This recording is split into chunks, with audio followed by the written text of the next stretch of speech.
Shenanigans.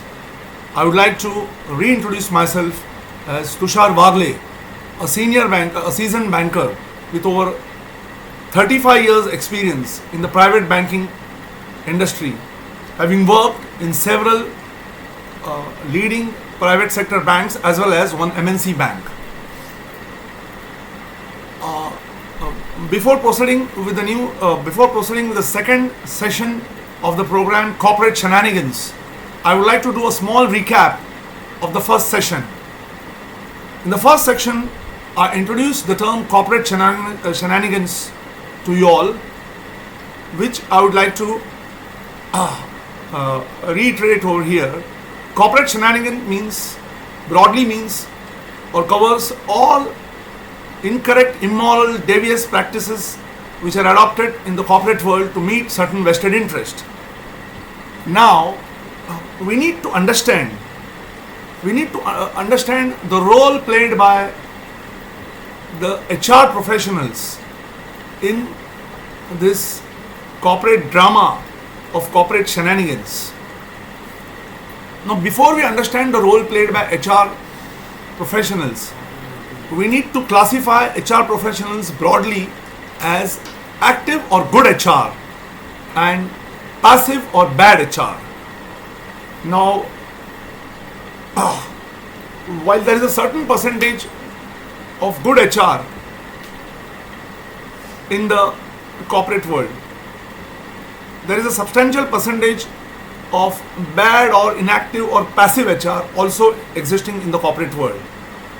The percentage or distribution between the good HR and the bad HR will vary from one industry to another industry, and within an industry from one corporate to another corporate. Now,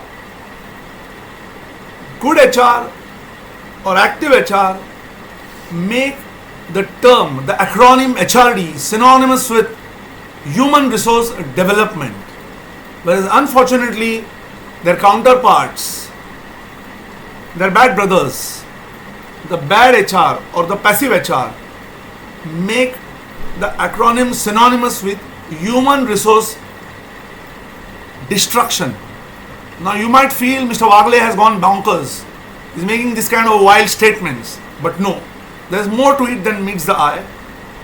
It is not something which is a figment of my imagination, but I've developed this classification over my hardcore experience of 3.5 decades in the banking industry. Now, let's understand the key differentiator between the good HR and the bad HR.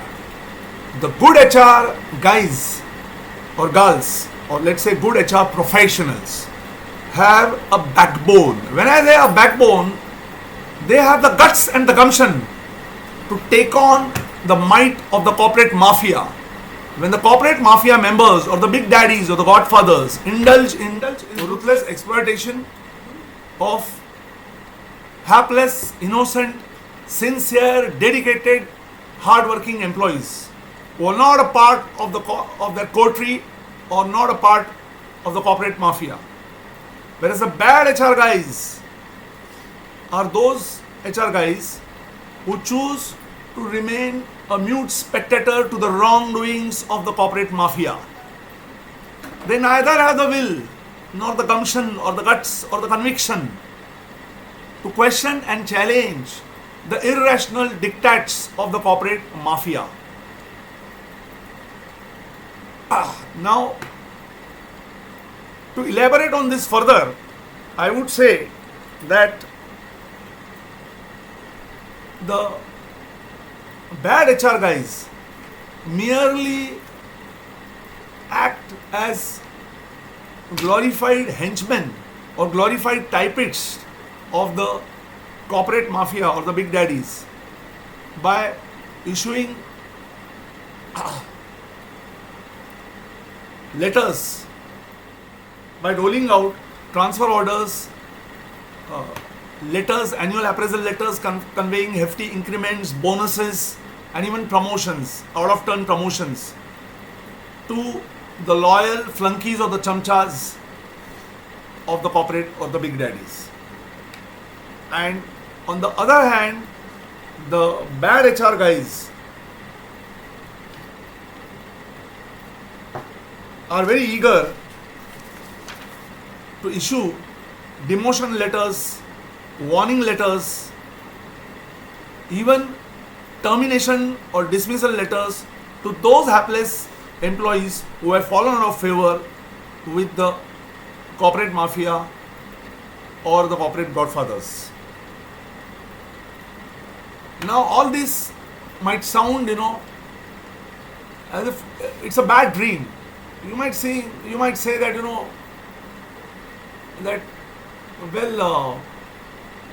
if the picture painted by Mr. Wagle is so scary, then how do these successful corporates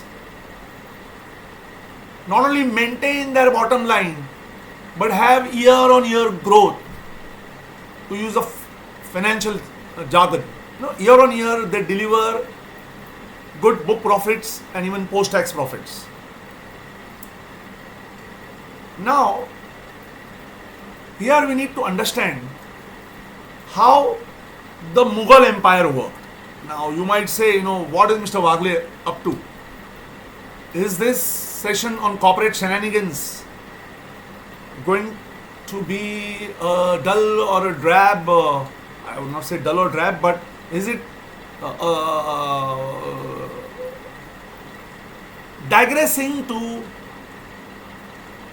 the history of pre-independence India, to the medieval period or the 15th or the 16th century when Mughals used to rule India? No. There is a clear and definite purpose behind my making a comparison of the present day corporate world with the Mughal Empire. As you know, the Mughal Empire, comprising of the invaders who came from the north, plundered and looted the wealth of India, and till the end of their terror reign in India or pre-independence India,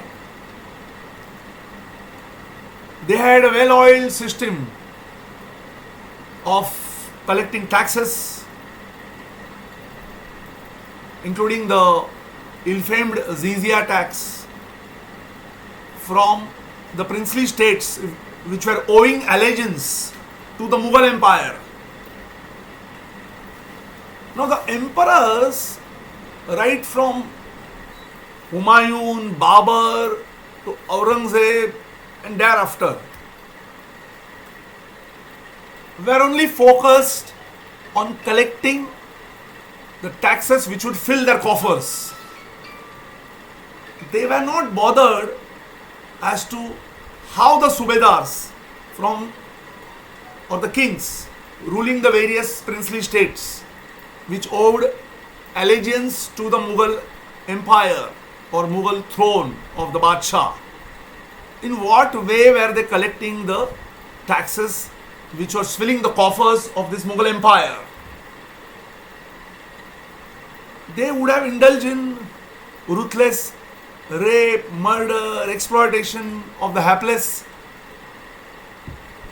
citizens of those princely states. As long as they were depositing the committed taxes to the treasury of the Badshah was least bothered.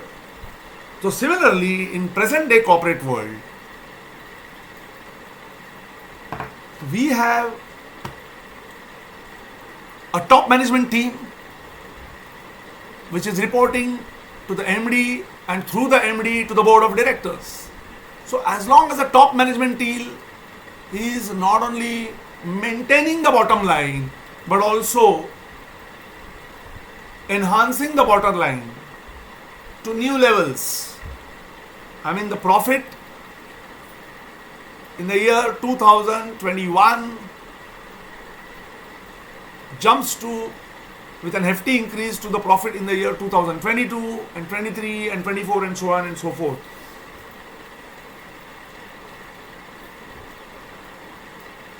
The board is happy, the shareholders are happy, and the government is happy. Last but not the least, why? Why the government is happy? Because more the book profits, more the corporate taxation. So one might be tempted to believe that this is a very win-win situation. Everything is hunky-dory. सब कुछ कुशल मंगल है. All is well. But no, it's just the tip of the iceberg. Scratch the tip and you will have many skeletons rolling out of the closet, rolling out of the cabinet. Scratch the surface. Now how does this profitable or profit making machinery work? So typically you have in a top management team of any corporate, you have presidents who are pan-India heads of different divisions, be it the frontline business, be it legal, be it the back office, be it the marketing, be it finance, so on and so forth. Okay. Now all these people with their vision, with their rich experience, with their managerial capabilities, are able to fulfill the profit or bottom line goals which are expected by the board of directors, by the MD, by the board of directors and ultimately the shareholders. तो आप लोग सोचोगे इसमें बुरा क्या है? ये वागले कहना क्या चाहता है? ये पागल तो नहीं हुआ? इतना सब कुशल मंगल है और ये बोल रहा है कि इसमें बहुत प्रॉब्लम है. Yes, there is a problem. If there are 10 presidents holding the head honchos or heads of various functions who are delivering, then those 10 presidents or functional heads have immediate reportees. Those reportees have again immediate reportees, so on and so forth. So these are the team members of the top management team who are delivering the profit. Now what does the president say? Or what does the president say collectively? भाई तू मेरे को मेरा जो target तुझे दिया गया है, चाहे वो सेल्स का हो, ऑपरेशंस का हो या लीगल का हो, मुझे डिलीवर करके दे. अगर तू वो डिलीवर करके दे रहा है और तेरे नीचे the people under you, if you are indulging in any exploitation, I am least bothered. I don't care. Because मुझे क्या करना है यार? I am not into a charitable trust over here यार. If some hapless employee is butchered or murdered or cornered by one of my flunkies or my flunky का flunky, I am not bothered. Because ultimately my core team, every president will say, my core team is delivering यार. तो अगर some employee or set of employees have fallen out of favor with some member of my corporate mafia and he or she has taken a punitive action by freezing the growth of that employee, by freezing the increments and bonuses for let's say 1, 2, 3 years, depending on the extent to which he has fallen out of favor with that godfather, or even if he recommends ultimate recipe of dismissal of that employee, he or she, why am I bothered यार? Because ultimately मेरे जो team के बंदे हैं, top बंदे, वो मुझे profit दे रहे हैं यार. वो उनके नीचे क्या कर रहे हैं, मुझे क्या करना है? मैं तो बादशाह हूं ना, मुगल, मुझे क्या लेना देना है यार. So this explains on what basis the ruthless exploitation happens, and yet the bottom line is not only maintained, it is enhanced. Now here comes the kahani mein twist. If the HR guy who has acquired his qualification from a high pedigree so-called personal management institute, okay, on personal management or industrial relations or whatever, from a top B school, is really wanting to do justice to his role, then he will see कि भैया तूने profit तो कर दिया, लेकिन I am HRD, I am concern with the development of my human resources. On what basis have you given such a poor rating to that employee? My understanding, I will beg to differ with you, he or she is not a poor performer. I would like to do a review of your appraisal, which seems to be done with some malified intention. I'm not saying that HR guys should play Santa Claus and try to save genuinely incompetent employees. No, ये मैं नहीं बोल रहा हूँ. अगर मैं वैसा suggest कर रहा हूँ, then I am a mad person, because that will bring down the organization. But in those genuine cases where injustice has happened and there is more than an iota of doubt to believe that exploitation has occurred, then a true HR guys should have the backbone, the guts, the gumption to take on the corporate godfather, because ultimately the HR head is also heading a function यार. वो कोई ऐरा गैरा तो है नहीं, वो तो rubber stamp नहीं है ना. बट वो क्या बोलता है, if I take on the might of that particular corporate godfather, that godfather will go to the MD and the board of directors and say that ये हरिश्चंद्र कौन बिठाया है आपने उधर, मुझे XYZ एम्प्लॉय नहीं चाहिए यार, period. I don't like the face of that guy यार, I don't like it. You want me to perform, or you want to get into this stupid act of acting as Justice Chaudhary, then what will the MD do? The MD will say, again, it depends upon how the MD is. If he is just playing lip sympathy to so-called CSR, corporate social responsibility, he will say, यार what the F यार, I'm not bothered यार, ये छोटे मेटे बखेड़े में मुझे मत डालो यार, मुझे क्या लेना देना है. I'm running an organization with 30,000 plus employees, yeah. If I try to get into shit chat of individual employees, where do I land, yeah? I've committed to the board that in the year 2025, my bank is going to be the numero uno in the private banking. ये सब बखेड़ा मुझे नहीं चाहिए यार. I mean, please do whatever you want. So don't make that marketing head, go bonkers. कि तुम्हारा ज्ञान तुम्हारे पास रखना है. What you learned in the B school is take a tissue paper यार, take a tissue paper and wipe it off यार. हाँ, तू ज्यादा हरिश्चंद्र बनने की कोशिश मत करना, क्योंकि तेरी और उसकी अनमन हो गई ना वो बिजनेस हेड की. And if his ego is hurt, if you prick his ego, he might go to the rival organisation यार. तो तेरा एक 2% के एम्प्लॉय के लिए तू उसका माइट को चैलेंज कर रहा है. मतलब you must have heard of the phrase guys, love me love my dog. SRK का driver is much more powerful than SRK, because he is the guy who would allow you a glimpse at close quarters of the superstar called SRK.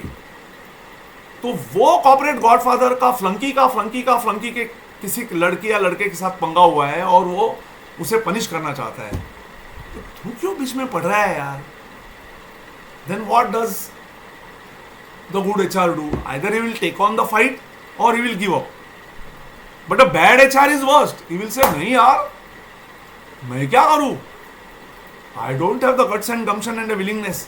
मैं मेरी seat क्यों खराब करूं?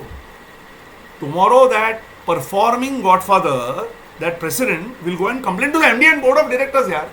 This HR guy is a pain in the neck यार. So what is the easy option available to me? I will look the other way when the daylight murder of that hapless employee, male or female, is happening. So be it. So it is this way that the bad HR or the passive HR or the HR which is a mere puppet in the hands of the godfathers, which is, dancing to the tunes of the Godfathers. Let them continue whatever they are doing. I mean, why should I take panga with the president or the Godfather? I know this was a very acidic dose. And ladies and gentlemen, I would not like, to subject you to a very highly acidic dose, but these are all hard facts of life. At some point or other in your careers, let it not be a 35-year-old long career like me. Let it be 5 years, 10 years, 15 years. You have encountered this situation. You have seen your best friend being murdered in this manner. What have you done, or what can you do? So, I'm not expecting overnight miracles or the cleansing of the system. I'm trying to sensitize more and more of like-minded corporate members that whenever they see such a daylight, ruthless murder of an innocent, hapless employee at any level, in their own small way, they can be vocal. Of course, it's a tough challenge, and to be very frank, I have not been able to do justice to this kind of a daunting task. But yes, I have in my own manner tried to take on the system for my subordinates, for my team members. But I will get into that some other time, because this is not about, singing praises of Tushar Varle. With this, I bring to an end the second episode of Corporate Shenanigans. Good night, till we meet again very shortly.